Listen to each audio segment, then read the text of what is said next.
Welcome to the Week 5 edition of the Waiver Wire Deep Dive. I'm Jim Coventry of RotoWire Fantasy Sports today, which airs on Sirius 210 XM 87, weekdays at 11 a.m. Eastern and Saturdays at 1 p.m. Eastern, and always on demand on the SiriusXM app. You can find me at Jim Coventry NFL.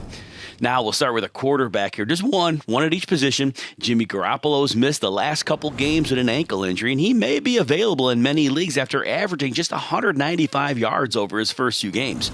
Not only should he get back on the field soon, but with the 49ers defense having lost many of their top players, they may need to attack through the air more than usual.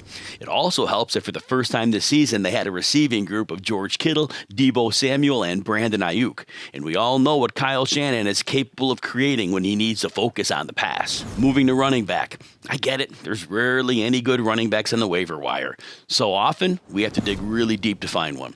Now, even though we didn't know and we won't know what the COVID outbreak will do to their short-term schedule, why not take a flyer on Darrynton Evans? During the preseason, he was being touted as a passing down back and change of pace option for Derrick Henry, but a preseason injury kept him out until week 3, when he had just 3 carries for 9 yards. But if he gets a chance to show off that 88th percentile speed and 86th percentile explosiveness, he could come on the scene and emerge as a flex option at least. Now, wide receiver. I know, Breshard, Perriman, you don't want to hear me say this. The Jets are a mess. But at least last week, they were trying to take some shots downfield.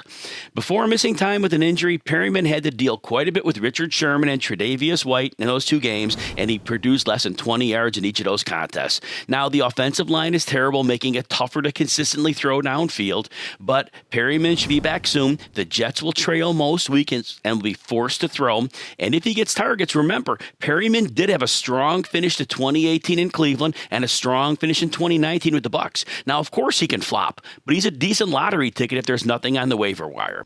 Finally, let's think back to the Eagles Super Bowl a few years back when Frank Reich was scheming up plays to his tight ends. While Mo Alley-Cox continues to impress, many didn't notice, maybe rightfully so, that Trey Burton was activated off the injured reserve, and in his first game, he was only behind Jack Doyle with 50% of the Colts tight end snaps, and he had 2 more targets than Doyle and Alley-Cox combined.